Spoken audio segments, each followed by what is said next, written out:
Note, ceci est la suite directe d'une autre vidéo que j'ai sortie sur ma chaîne. Elle n'est pas nécessaire de la voir pour la regarder, mais si ça vous intéresse, vous pouvez aller y jeter un coup d'œil. Sur ce, Diddy Kong, le petit compagnon du grand gorille. Un singe rapide et léger qui adore semer la pagaille sur le champ de bataille grâce à ses gadgets high-tech et une peau de banane. On peut pas dire que c'est pas efficace. Si le moveset de Donkey Kong a un peu vieilli et mériterait une petite mise à jour, celui de Diddy a mieux passé l'épreuve du temps.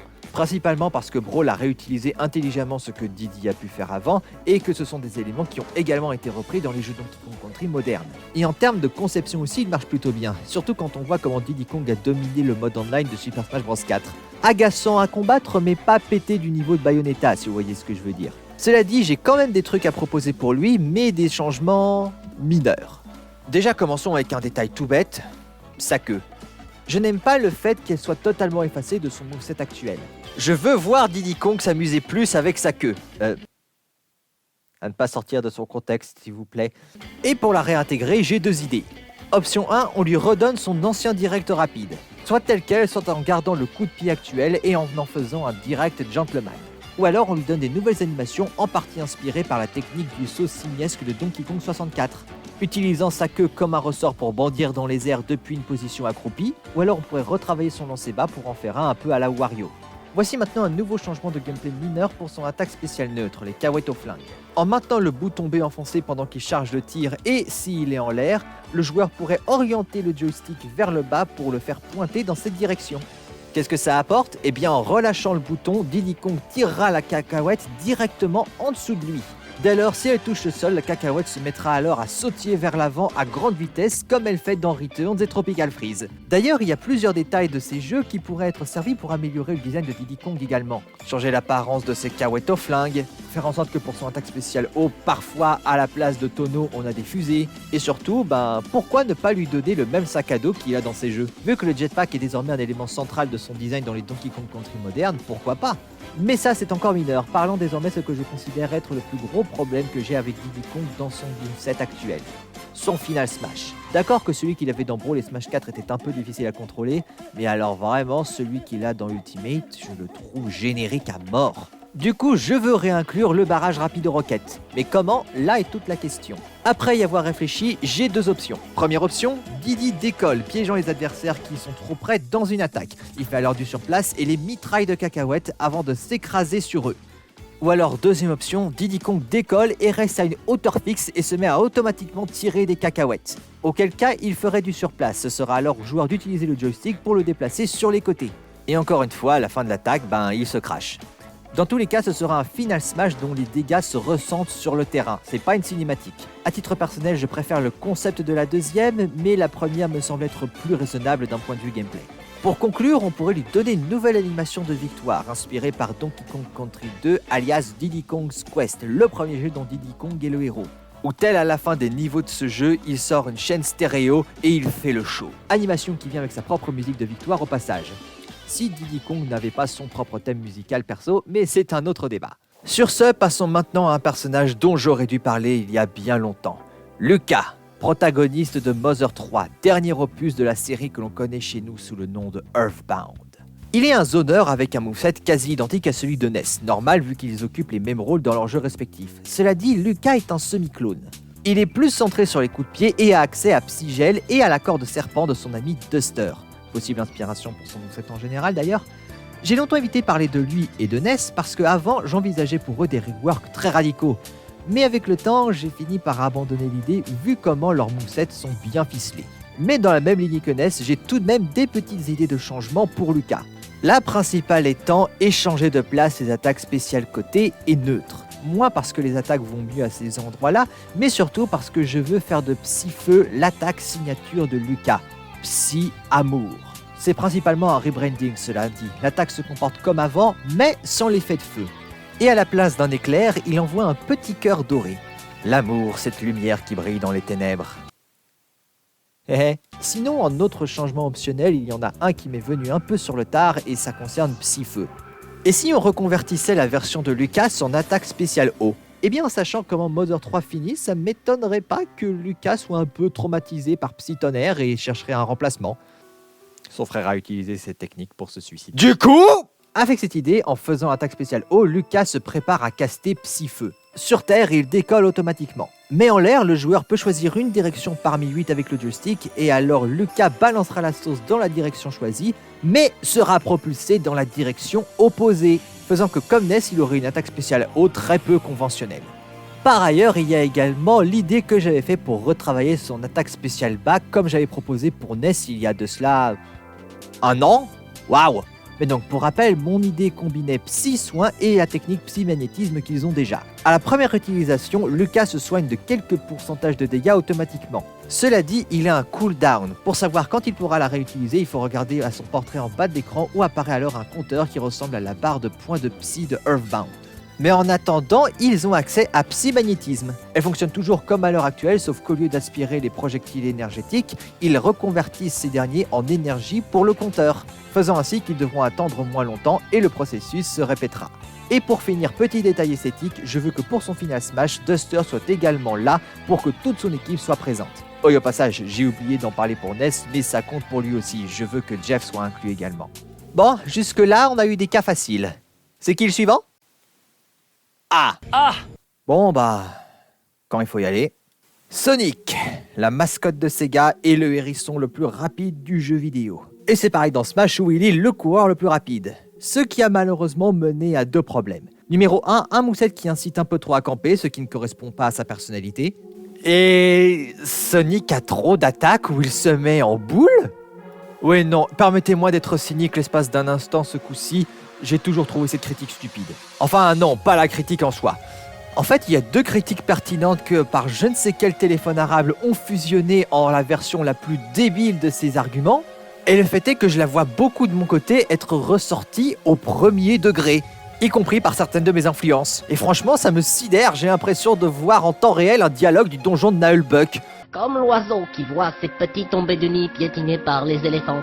Il m'est difficile de vous répondre sans avoir de pensée mélancolique. Hein? C'est un truc avec des piates? Le désert de l'oubli recouvre à présent mon esprit. Il a dit que des éléphants marchaient sur les oiseaux tombés du nid dans le désert du néant. Mais non, c'était pas ça. Non, c'était une histoire d'oiseaux ignorants avec des éléphants mélancoliques qui s'évanouissent avec les fantômes et toute la vie machin. Ce serait sincèrement drôle si de l'autre côté ça ne me rappelait pas ce pauvre gars qui est devenu la tête de turc de la commu après avoir fait une vidéo où il partageait son avis sur Sonic qui était... Ok, pas très bien pensé. Mais quand je vois la communauté se contenter de la version la plus débile d'une critique possible, je suis désolé, mais ça ne vous rend pas honneur. Hein.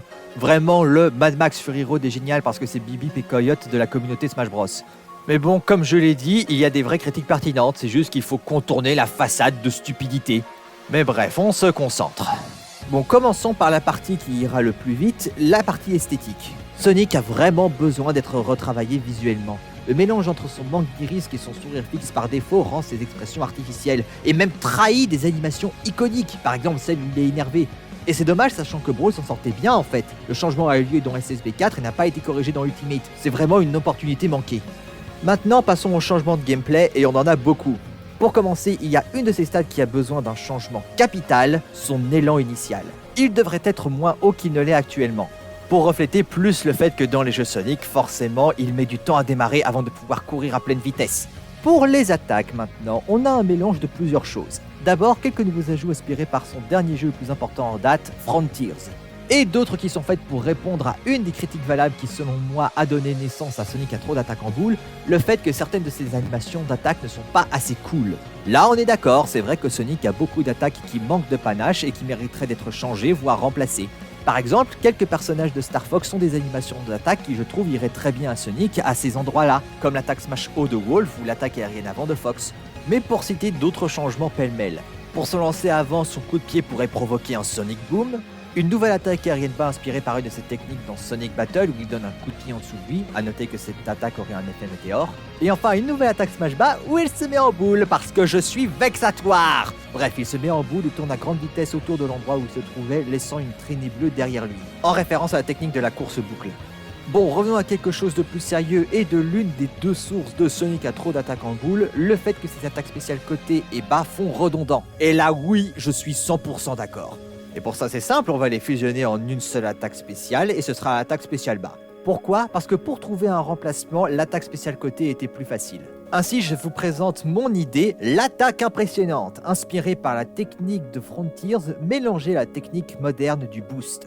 Une attaque spéciale limitée par une barre. Sonic commence avec une barre vide. Quand il fait son attaque spéciale côté ainsi, il utilise le boost qui, comme dans Frontiers, est inoffensif.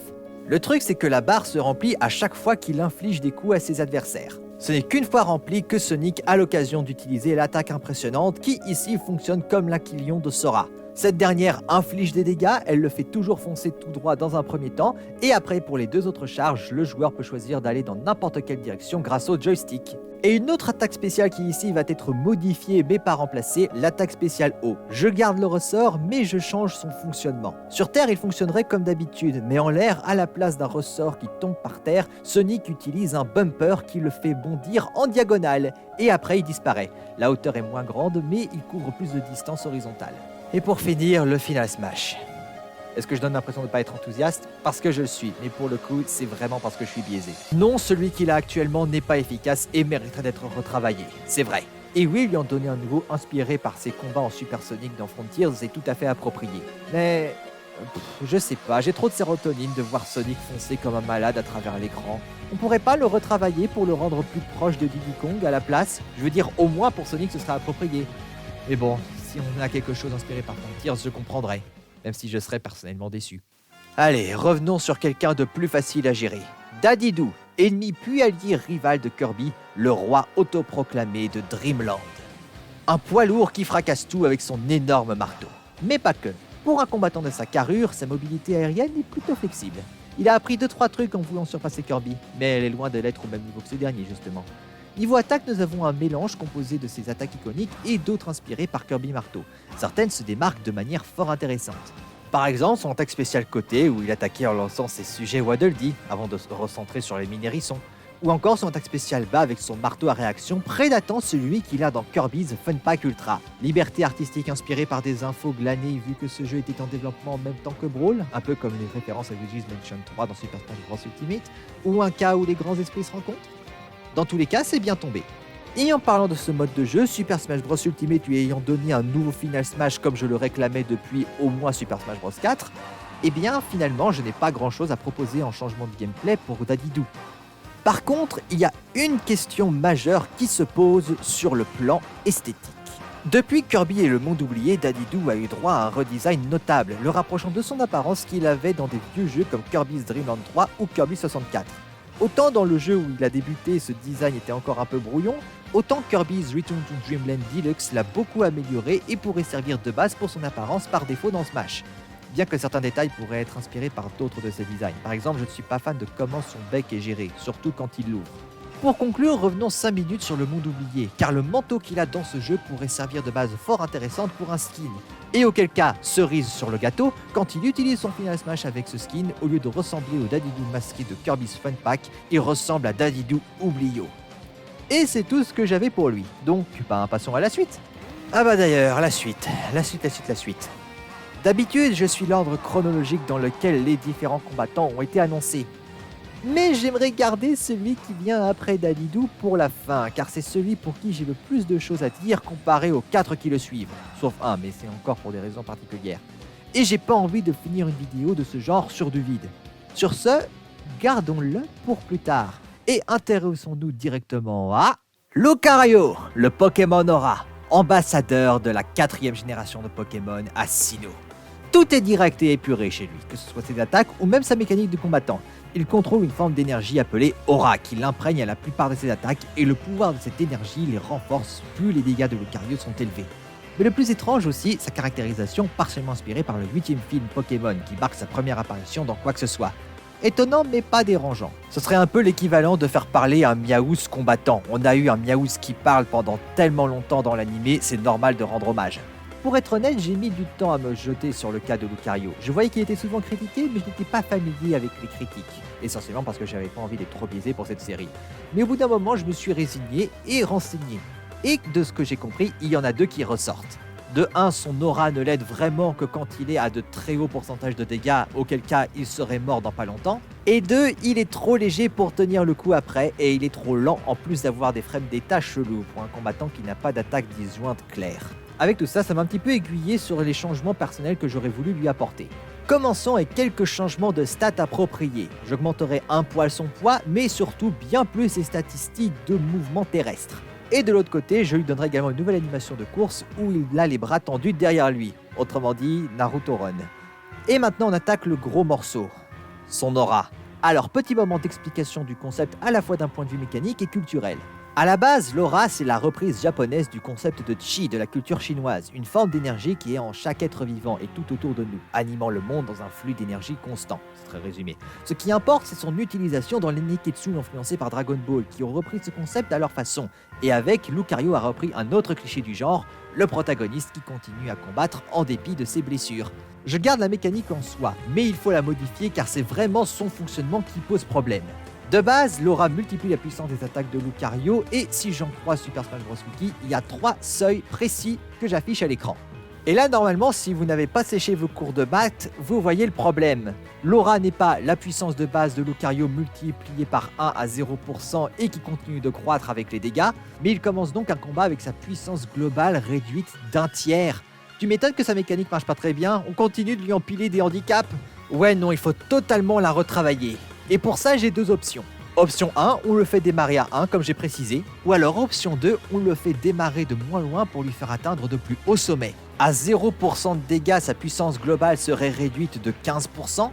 À partir de 30% de dégâts, le facteur passe à 1, et au maximum, sa puissance serait alors multipliée par 1,75.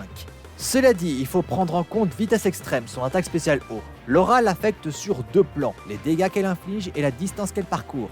Mais je pense qu'elle ne devrait pas suivre le nouveau fonctionnement de l'aura et continuer de se comporter comme elle le fait actuellement. Elle n'a jamais compté sur ses dégâts et la distance en général est bien gérée, donc on est bon. Maintenant, voici quelques changements d'attaque en pagaille. On pourrait lui donner un direct rapide où il donne des coups de poing en rafale, telle la représentation de piste au poing dans l'animé. Il y a également la question de Forte Paume, son attaque spéciale côté. Alors évidemment, je ne veux pas m'en débarrasser, c'est une attaque assez importante de Lucario. Le problème, c'est qu'il a une attaque smash côté qui y ressemble pas mal. Du coup, j'en viens à me demander, qu'est-ce qu'il faudrait faire? Conserver l'attaque telle qu'elle? Garder l'attaque smash, convertir l'attaque spéciale côté en attaque smash qui fonctionnerait un petit peu comme un command grab. En vrai, je ne sais pas, mais quoi qu'il en soit, pour les 2 dernières options, j'ai une idée de remplacement pour l'attaque spéciale côté qui est tout indiquée. À savoir Charge-Os, une autre attaque qui lui est iconique où il crée un os en aura. Ici, je peux la voir être adaptée comme l'attaque spéciale côté des principaux persos de Fire Emblem, plus précisément Lucina et Chrome. Fonctionnant pareil, il donne un coup vers l'avant avec l'os, puis en maintenant B enfoncé, l'attaque continue jusqu'à porter 3 coups en tout et le joystick permet d'orienter les coups verticalement. Rien de nouveau en soi, mais dans le fond, lui donner une attaque physique disjointe l'aiderait pas mal aussi. Et enfin, dernier changement ici sur le plan esthétique, inclure son shiny ou quelque chose inspiré par lui. Pour rappel, les shiny, c'est des Pokémon d'une couleur différente de base. Dans l'ensemble, ces skins sont un petit peu décevants, alors l'ajout serait bienvenu. Sur ce, passons à ROB, le cheval de Troie devenu personnage de jeu vidéo. Pour la 2e fois. À l'origine, un périphérique spécial pour jouer à 2 jeux en particulier, il devait aider à faire passer la pilule aux investisseurs occidentaux de distribuer des NES après le crash du jeu vidéo. Bref, sans lui, Nintendo ne se serait jamais implanté en Occident. Aussitôt du moins. Cependant, dans Smash, ROB a probablement un des movesets les plus improvisés. Zéro référence au jeu avec lequel on le jouait, préférant se concentrer sur des fonctionnalités de robots stéréotypés. Premier degré, la seule référence claire est son attaque spéciale bas qui implique un de ses accessoires, la toupie. Et à part ça, rien. Et c'est un peu le problème. Qu'est-ce qu'on pourrait changer? Pas grand chose en fait. Niveau mouvement, il détonne pas, niveau gameplay non plus, et j'ai du mal à imaginer d'essayer d'intégrer ces cylindres ou le professeur de ces jeux sans avoir à créer une nouvelle attaque spéciale. En Final Smash peut-être? Non vraiment, j'ai du mal à trouver une bonne intégration niveau gameplay. Par contre, niveau esthétique, j'ai quelques petites idées. Par exemple, on pourrait disperser ses gadgets un peu autour de lui pendant ses animations de victoire. Ou encore, en ce qui concerne le cas des cylindres précisément, on pourrait lui donner un skin inspiré par leur couleur. Vu que pour son entrée sur le stage, chacun des morceaux de son corps tombe du ciel pour s'empiler, je trouve que ça tombe sous le sens. Et ben, c'est tout en ce qui concerne Rob en fait. Ouais, non, c'est allé très vite. Et ça va aller encore plus vite maintenant. Déjà, le combattant suivant, c'est Link Cartoon, le 3e Link de Smash. La 2e tentative de faire un Link plus petit et rapide que le Link adulte. Cette fois-ci, inspiré par les Zelda de l'époque de la GameCube et de la Game Boy Advance et de leur style graphique, comme on le voit par exemple avec l'effet si unique de ces explosions. Et si vous me suivez depuis quelque temps, vous savez où je veux en venir avec Link Cartoon. Je ne vais pas parler de lui ici. Le moveset de Link a été décliné 2 fois pour la raison claire de vouloir donner une alternative au Link adulte. Mais ces 3 movesets n'ont pas passé l'épreuve du temps pour des raisons que j'aborderai dans une vidéo consacrée. Ça fait depuis le début de la série que je dis que j'aborderai ça un jour, mais promis, j'en parlerai en 2025. Mais je vais au moins dire ceci. Link Cartoon est celui qui a le moins vieilli en général. Mais pour aller dans les détails, rendez-vous dans ma vidéo consacrée aux 3 Link. Et pour continuer sur cette lancée de combattants sur lesquels je n'ai vraiment pas grand chose à dire pour ne pas dire rien, Wolf, le dernier personnage de Star Fox et rival de Fox McCloud. Le renard et l'oiseau ont, dans les épisodes précédents de mon émission, échappé à mes remarques parce qu'ils ont globalement été bien adaptés dans Smash. Et autant cesser le suspense tout de suite, Wolf aussi, je n'ai rien à changer chez lui. J'aime d'ailleurs beaucoup comment il est comparé aux autres, beaucoup plus lent que ses rivaux pour évoquer l'idée des combats en mode libre des jeux où tout le but est de faire preuve de plus de finesse en vol, sans compter qu'en combat direct il brille d'autant plus. Il est le plus animal des 3, n'hésitant pas à utiliser ses griffes et des attaques plus violentes usant de ses protections couvertes de piques et de lames. Ajoutez à cela des attaques spéciales qui reprennent les mêmes bases mais se démarquent par le biais de sweet spot et ou un fonctionnement légèrement différent, ainsi qu'un nouveau final smash dans Ultimate remplaçant son Landmaster par pratique. Bref, Star Fox a vraiment un tiercé gagnant en termes de combattants. Après, tout ce que je dis là, c'est surtout d'un point de vue conceptuel. D'un point de vue statistique, il y a peut-être en effet des modifications qu'il mériterait. Comme ajuster ses statistiques de mouvement en général. Pas de beaucoup, mais juste assez pour que ce soit notable. D'accord pour le rendre plus pâteau que Fox et Falco, mais peut-être qu'il mériterait en effet d'être plus rapide. Vous comprenez maintenant pourquoi j'ai laissé un combattant en particulier en dernier, hein? D'ailleurs, en parlant du loup, on envoie la meute de Mandragore. Olimar, livreur et explorateur malgré lui de la série de jeux qui porte le nom de ses plus proches alliés. Probablement le nouveau venu le plus complexe de Brawl. En effet, Locotation n'est pas très bon en confrontation directe seul. Du coup, pour se défendre, il compte sur l'aide de ces merveilleuses créatures. Les utilisant dans plusieurs de ses attaques normales comme armes, chaque espèce leur donnant des propriétés différentes. Malgré tout, ils sont très frêles, il en va donc de Olimar de bien mobiliser ses troupes pour décrocher la victoire. Et sachez-le, je suis fan de Pikmin, du coup j'ai beaucoup de choses à dire à son sujet, que ce soit par rapport à sa mécanique de combattant ou alors des ajouts esthétiques que je voudrais lui donner inspirés par Pikmin 3 et 4. Bref, voici mes propositions très biaisées pour parfaire Olimar dans Smash. Commençons avec les détails techniques. Pour rappel, la mécanique de Olimar, c'est ça. Il déterre des Pikmin avec son attaque spéciale neutre, il peut les utiliser comme des armes dans ses attaques smash et aériennes, ou les manager avec ses attaques spéciales, jusqu'à même les lancer pour qu'ils s'accrochent aux adversaires, infligeant du damage over time. Chaque espèce cueillie dans un ordre fixe, ayant ses forces et faiblesses.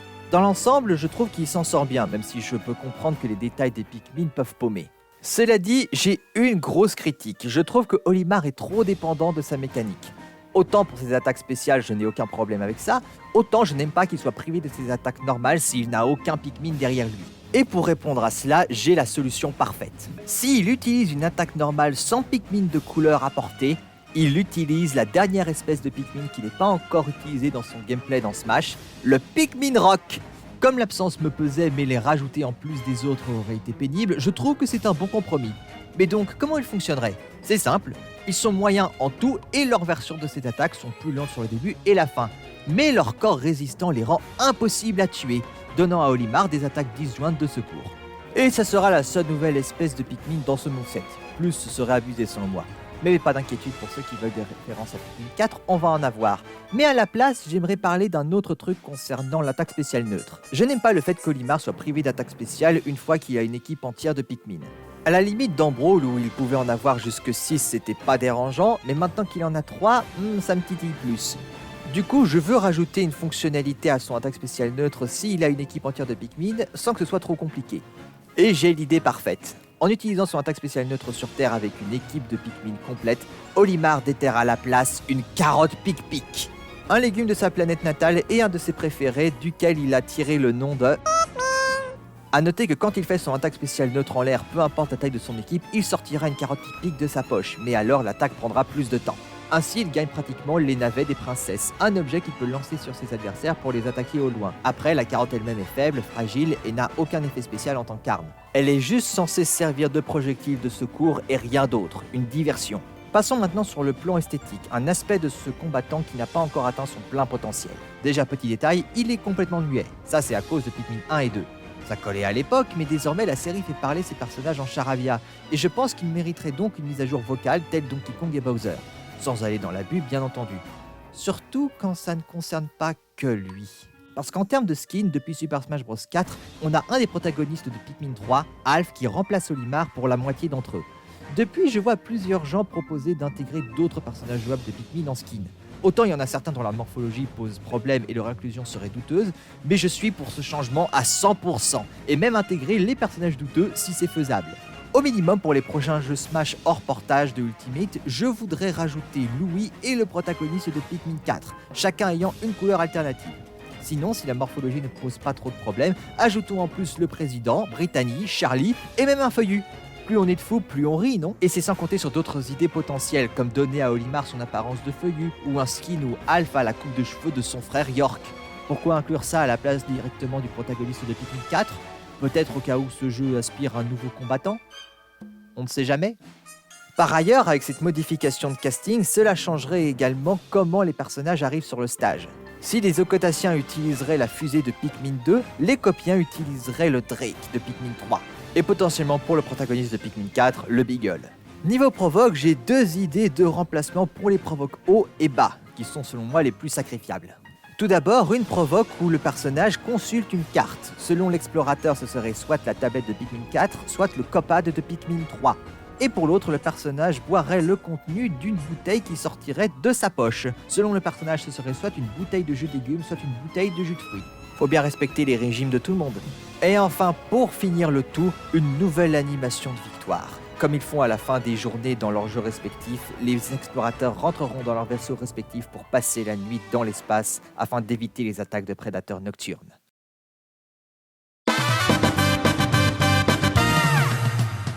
Et voilà! C'est ainsi que l'épisode 6 de Super Smash Bros Delirium rubrique chipotage consacré au personnage de Super Smash Bros Brawl se conclut. J'avais ce projet dans les tiroirs depuis si longtemps, je suis content d'avoir enfin pu le sortir. Pour ceux de Super Smash Bros 4, il va falloir attendre un peu. Mais oui, je les apporterai un jour, n'ayez crainte. Mais pour l'instant, retour au moveset. J'ai le prochain Super Smash Bros Delirium à finir. Merci d'avoir regardé cette vidéo. Si elle vous a plu, n'hésitez pas à mettre un like, un commentaire gentil ou une critique constructive à faire. La section commentaires est ouverte. Si mon futur contenu vous intéresse, n'oubliez pas de vous abonner et d'activer la cloche. Vous pouvez également me retrouver sur d'autres réseaux sociaux affichés à l'écran. Et quant à moi, je vous dis à la prochaine, et normalement dans une semaine.